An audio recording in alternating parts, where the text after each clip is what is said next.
Estamos aqui com os principais escritórios de assessoria de investimentos do Brasil, mas que não cabe aqui ficar fazendo introdução. O sobrenome antecipa tudo. Estamos aqui com o pessoal da Bassi Investimentos nessa visita aqui no Valor Pro. Prazer recebê-lo. Seu Luiz, um prazer Fala, Filipão, tudo bem? recebê-lo. Muito obrigado pelo convite. Nós estamos aqui para falar um pouco do que a gente gosta de falar, de mercado, falar de ações, de fundamentos. E vamos lá, vamos bater esse papo.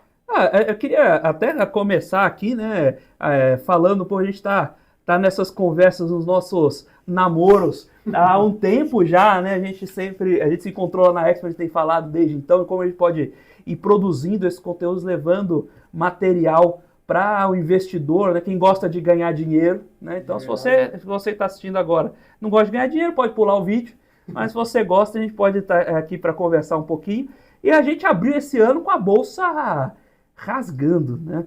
A gente veio com um movimento de alta muito forte, batendo altas sucessivas. O que está acontecendo aí? Vamos lá, eu vou tentar só fazer uma introdução aqui, falar um pouco para vocês que estão nos assistindo, o que é a Barsi, né? A Barsi é um escritório de investimento, nós já estamos há um pouco mais de 40 anos no mercado. O meu pai, como todos vocês sabem, ele está há mais de 65 anos no mercado, fazendo a parte de assessoria e investidor também. E qual que é o nosso foco? Tá? A gente está aqui para poder atender o investidor pessoa física e o investidor pessoa jurídica. Nós somos um escritório que nos últimos 3 anos nós somos destaque em crescimento. O ano de 24 nós somos o segundo escritório que mais cresceu no país. O ano de 25 nós ficamos entre os 10 escritórios que mais cresceram no país e nós continuamos na nossa parte de expansão. Se algum de vocês que estiverem assistindo também ou ouvindo trabalhar com assessoria, gostar de ser assessor, pode nos procurar e nós estamos nesse movimento de expansão. Tá? Hoje nós saímos de uma posição de cinco assessores em julho de 23 e hoje nós já estamos beirando aí os 150 assessores. E nós temos uma meta de chegar a um número bem expressivo. Mas vamos lá, falando um pouco o que está acontecendo com a Bolsa. É sabido, né, que no ano passado a nossa Bolsa ela veio bem machucada, com sucessivos projetos fiscais, com orçamento, não aprova, não aprova. E começou-se a ter uma ajuda nossa do próprio governo americano, né? Impondo taxas, pegando no pé de todo mundo. Acabou que todo mundo começou a olhar também para outros países, para outras economias. E o Brasil está sendo uma delas que eles estão observando. Então, o fluxo de capital estrangeiro, ele, se a memória não me trair, ele vem subindo já pelo décimo segundo dia consecutivo, então está entrando mais recursos do que saindo. Claro, e esse recurso hoje vem para onde? Vem para a Bolsa. Então, antes de nós começarmos o nosso bate-papo aqui, nós estávamos falando, né? A Selic a 15%, quem teve um pouco de paciência ou quem comprou somente nesse ano, já fez 15% em alguns papéis. E A gente estava brincando aqui, não é isso, com Petrobras. A gente passou o inspetor aqui, e em 11 pregões, 10 pregões aqui, em 10 a gente fez 13%, e 11 pregões foram 15% de alta, bateu um CDI do ano aí, não é isso? Então, assim, a gente começa a ver o que a gente começa a ter grandes oportunidades. Eu já falo isso há bastante tempo, que as ações elas estão num clima de oportunidade de preço. E muitos falam para mim, ó, seu Barsi, mas já faz 10 anos então. Uma hora a bolsa anda, uma hora dá certo. Então, a paciência, o longo prazo, ele é muito bom para quem quer investir. Então, tem a questão do dividendo. Pô, seu Barsi, mas agora estão tributando o dividendo, vai ter que pagar imposto. Cara, pagar imposto de lucro é bom. O ruim é pagar imposto, entendeu? De prejuízo, de coisas que você não fez certo, fez errado. Então, pagar imposto de lucro é bom, não é ruim. Só que, claro, o brasileiro tem o hábito de não querer pagar A gente não gosta de pagar. Mas, cara, se você está pagando DARF, né, se você está recolhendo, é um bom sinal. O ruim é se você não estiver recolhendo isso, entendeu? Ele fica um pouco receoso, não é só por conta de pagar o imposto. O investidor, ele gosta de... Ninguém gosta de pagar, mas o investidor não vira problema. É porque não tem a contrapartida dos nossos governantes, que é o principal ponto, entendeu? E aí, complementando um pouco da frase do meu pai, o Felipão, tem também a questão do... Nós tivemos um ano muito intenso e um final de ano ainda mais. Então, a gente finalizou um ano com, oficialmente, a liquidação do Banco, a quebra do Banco Master, e agora liquidou. Temos o Will Financeira também agora. Existem outras instituições que vêm muito forte com o ruído, para a gente começar a ver também que, às vezes, quando planejado, quando estruturado, quando você une ferramentas, profissionais do mercado financeiro, técnica, estrutura, e dá o merecido tempo para isso, que é o que meu pai fala bastante, o seu Luiz fala muito do longo prazo, a tendência, a maior chance é de dar certo. É de que no longo prazo a sua diluição de risco funcione. Imagina quantos dos nossos clientes, não muitos, tá? Mas principalmente dos novos clientes que vieram investir conosco, ali a partir de 2023, 2024, nessa expansão, vieram muitos assessores e muitos novos investidores. E muitos com viés da renda fixa, mas com essa vontade da renda variável. Só que não conseguia se desprender tanto da renda fixa ainda. Então a gente teve muito investidor super, hiper, mega, ultra alocado acima do FGC. Tanto que o meu pai fez um trabalho excepcional em mostrar para os assessores e para os clientes, não para você tirar o dinheiro da onde você está alocado e colocar tudo em renda variável. Só que era possível a gente conseguir montar um planejamento, uma diversificação de carteira, sem demonizar ninguém. E tem um negócio é o seguinte, né? O pessoal precisa entender que risco de mercado assusta, mas risco de crédito quebra, né? Então, o pessoal fica preocupado, não vou investir em ações que o preço oscila, pior é o CDB, que quando o banco quebra, você não tem que fazer. Você fica com o dinheiro preso. E a gente estava falando aqui, esse negócio do Banco Master, já sabe quando vai ser o show do Roberto Carlos? Nós estávamos falando aqui um pouquinho antes de começar a gravação, que no mês de janeiro de 26, fazia tempo que eu não pegava um janeiro tão intenso, né? Então nós estávamos brincando, pô, as crianças se rebelando contra o Felca na plataforma Roblox lá. As mães, são os pais querendo saber quando é que termina as férias escolares, porque ninguém aguenta mais os filhos em casa. Entendeu? Pô, eu soltei essa ontem. Falei, cara, já sabe qual vai ser a data do show do Roberto Carlos? Pô, por quê? Quando a gente vê que vai ser a data do show, é sinal que o ano está acabando, né? Então, assim, o ano de 2026 está bastante agitado, né? Então, assim, começou os pagamentos agora do FGC, do Banco Master, aí nós tivemos o evento aí do Banco Will, então vai levar um tempinho para também poder pagar. A financeira, Will Financeira, né? Para poder vir dinheiro, né, para os investidores. A gente espera, né, que a gente consiga fazer uma boa alocação para esses clientes que estavam investidos nesses papéis. Temos bastante oportunidades e, assim, tem oportunidade na renda variável? Muitas. Tem oportunidade na renda fixa, no crédito? Tem muitas. Tem risco de crédito de empresas, a gente não pode afirmar, mas, pô, quando você pega uma multinacional brasileira, tá, você consegue fazer uma boa alocação para o seu cliente. Você consegue mostrar para ele que faz sentido ou não faz sentido. O que o brasileiro, né, o que o investidor tem que ter em mente é que quando algum consultor, um assessor mostra um produto, você tem que estar seguro do que você está fazendo. Não é delegar a responsabilidade, né? Por isso, assim, eu falo com todos os clientes, assim, quando a gente manda algum produto, ou uma renda variável, ou uma renda fixa para o cliente, ou um crédito privado, a gente procura mostrar o que é, entendeu? O que ele está fazendo.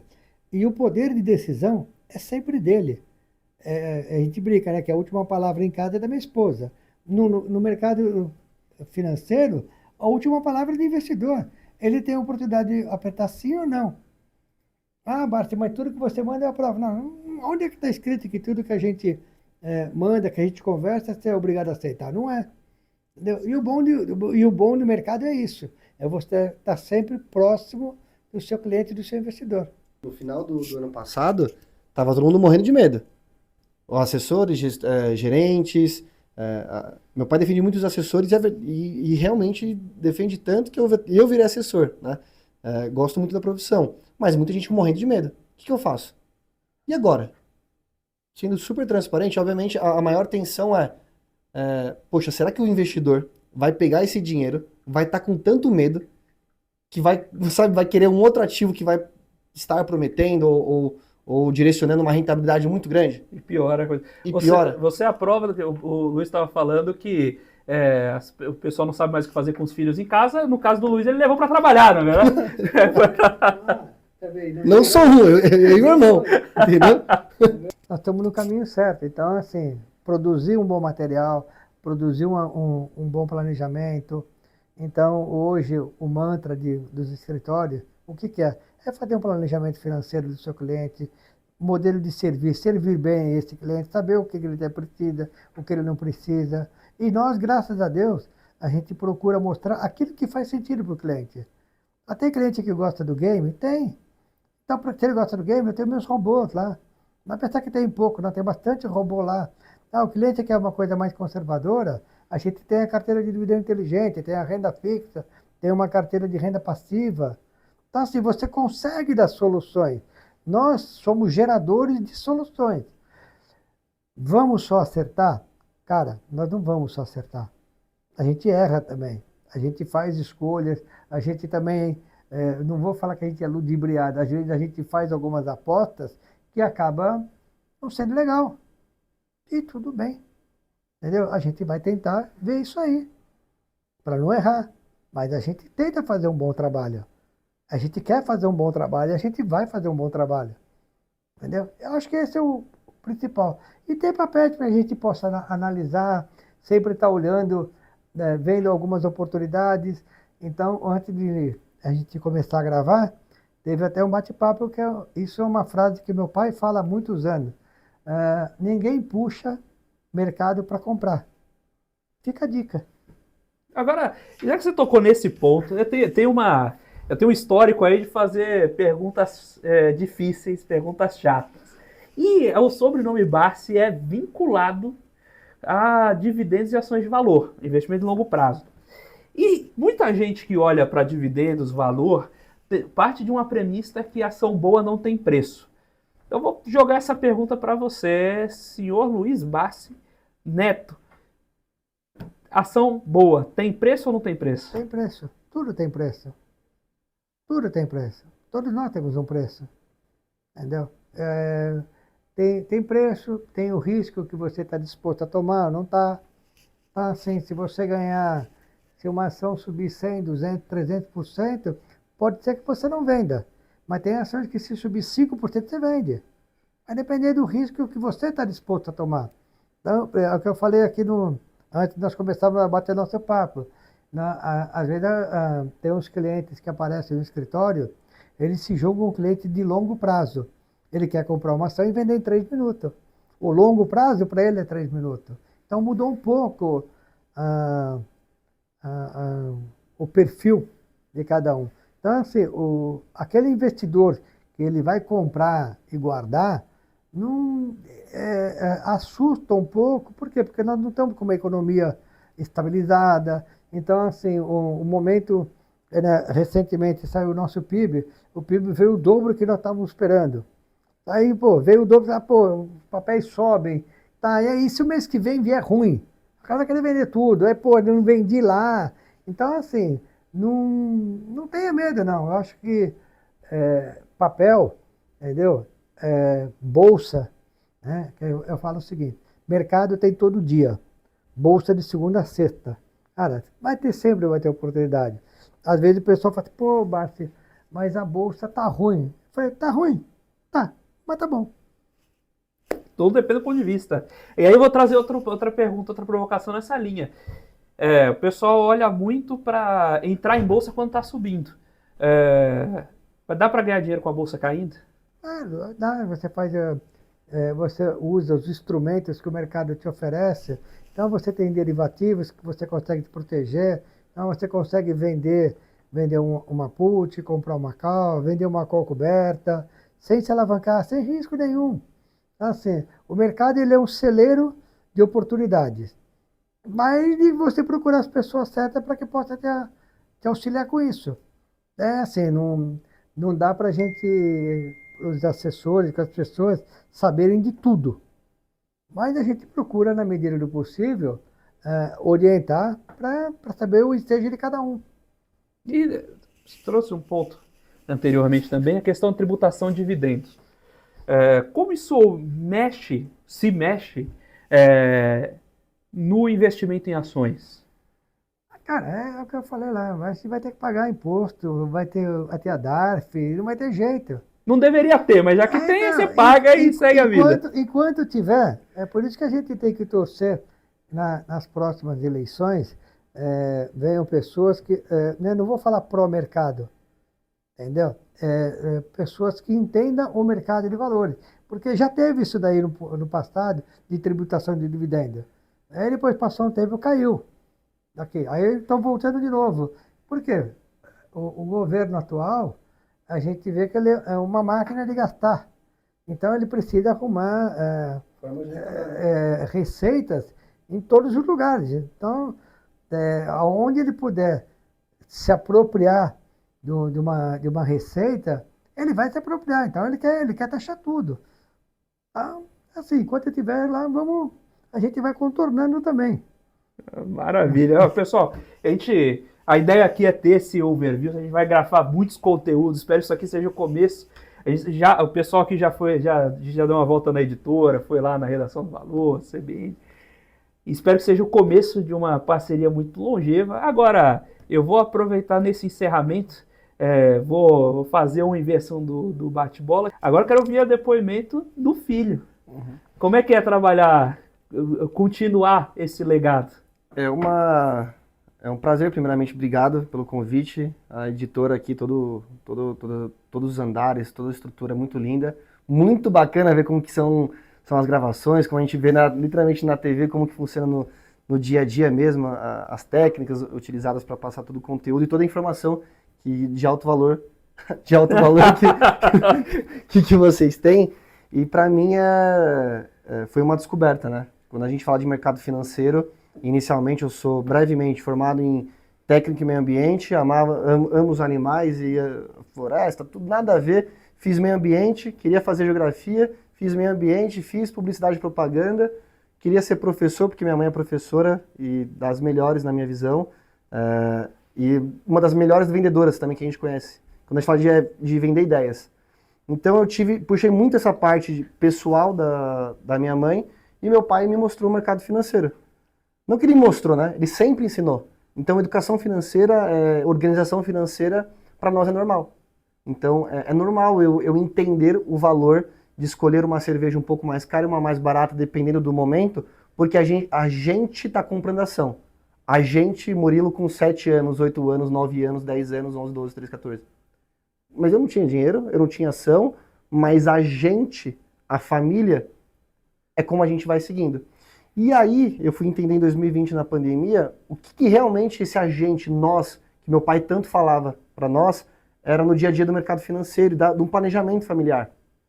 Entrando no escritório, eu comecei como SDR, aí eu fazia o marketing, cuidava das redes sociais dele, por ser formado, do escritório, e fazia toda a parte operacional também junto com o Matheus. O Matheus já ia para uma parte de administração, de organização, porque ele tinha mais entendimento e experiência, e eu entrei na parte comercial também. E fomos fazendo tudo. Aprendi, desenvolvi, e eu comecei a conversar com os novos clientes e com os clientes do meu pai, e eu comecei a ver uma questão muito incrível.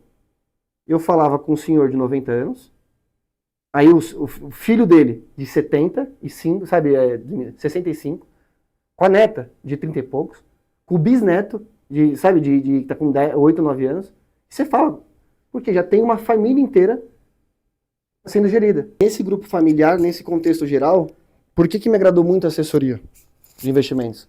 Porque meu pai sempre falou, poxa, a assessoria de investimentos não é um negócio para para você, sabe, ganhar dinheiro, porque a gente ganha dinheiro investindo, é o negócio da família. Se você faz isso para 30 clientes, aí o Matheus conseguiu ter essa visão, e se a gente fizer para 100, dá? Dá. Para 1000, dá? 2, 3, 4, 5, 6, 7, 8, dá? Então, já que dá para fazer, a gente faz. Fomos crescendo, se desenvolvendo, e cada vez mais, quando você vai seguindo, você vai gostando da profissão.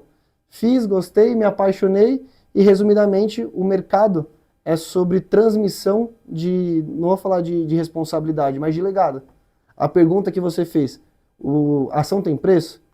Eu já quase falo. Já diria, em 1971, teve um rapaz na época que ele escreveu um livreto que ele falou que as ações, você compra as ações a bons preços que pagam bons dividendos de boas empresas. Então o preço ele sempre está lá. Eu agora em 2026 vou falar que não teve preço depois de um resultado desse. Então é só a honra de poder aprender, continuar aprendendo e transmitir essa informação para mais pessoas. Seja elas jovens da minha idade, pessoas mais novas e empresários que estão fazendo antecipações de dividendo ali para os seus 60, 70 anos de idade. Então isso na minha visão, é até difícil falar, porque na assessoria de investimentos, o mercado financeiro que é tão dinheiro, intensidade, a gente consegue falar de prosperidade, família a longo prazo e realmente mudar a vida das pessoas. Eu na minha profissão, o meu maior case, eu falo isso até hoje, foi quando um casal veio para São Paulo, eles são do Rio de Janeiro, e me convidaram para o casamento deles. Que era possível eles casarem, depois de um planejamento financeiro. Era 100% renda fixa. Veio de outro escritório, de outra operação. Agora já tem renda variável, tem fundos de investimento, já se aventurou no alto risco, já gosta de plataforma, de estudar. Então é literalmente acompanhar o que ele vem fazendo. E é um prazer inenarrável, é maravilhoso, de verdade. Maravilha. É isso. Eu permiti isso. Muito legal, depois desse depoimento. Muito obrigado pelo papo, pessoal. A gente vai trabalhar em vários conteúdos, se Deus quiser, ainda em conjunto. E muito obrigado para quem assistiu. Grande prazer e até a próxima. Obrigadão, gente. Obrigado. Tchau, tchau. Tchau, tchau.